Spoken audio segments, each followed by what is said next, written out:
Requirement 11.3 in the PCI DSS deals with penetration testing requirements. And one of the things that you will be asked by your PCI assessor is if you have documented a penetration testing methodology.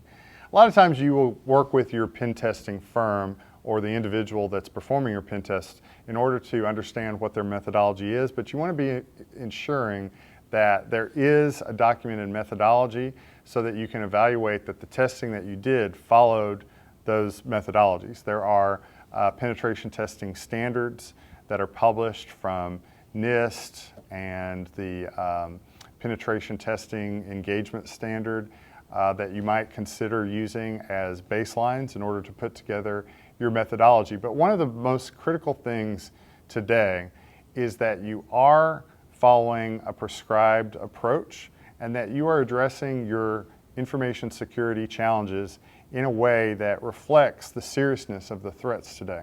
A lot of people during a PCI assessment will try to pass off a vulnerability scan as a pen test, and that just is not what is needed today. We need active exploitation. We need experts who are testing your systems both externally and internally to determine if you have any vulnerabilities or potential holes that could happen whenever a very trained and experienced hacker was trying to access your environment. So look for that expertise. And for your AWS environment, I would refer you to this publication called AWS Penetration Testing. It's an excellent resource by Jonathan Helmus.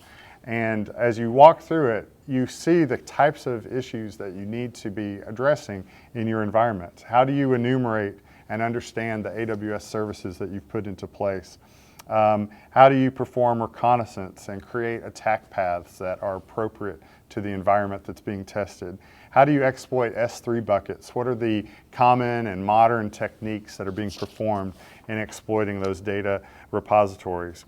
Understanding vulnerable RDS services, accessing your database and using logic in order to follow these vulnerabilities through and have access to valuable system data that we shouldn't have access to should be thoroughly tested so that you are protecting yourself against injection attacks and other techniques that hackers are using now. And so as you walk through this resource, you'll find all kinds of great materials that you could include into your methodology. It's something that you can go to a pen test firm and say, do you follow these techniques? Do you have people who are trained in performing these types of penetration tests for AWS environments?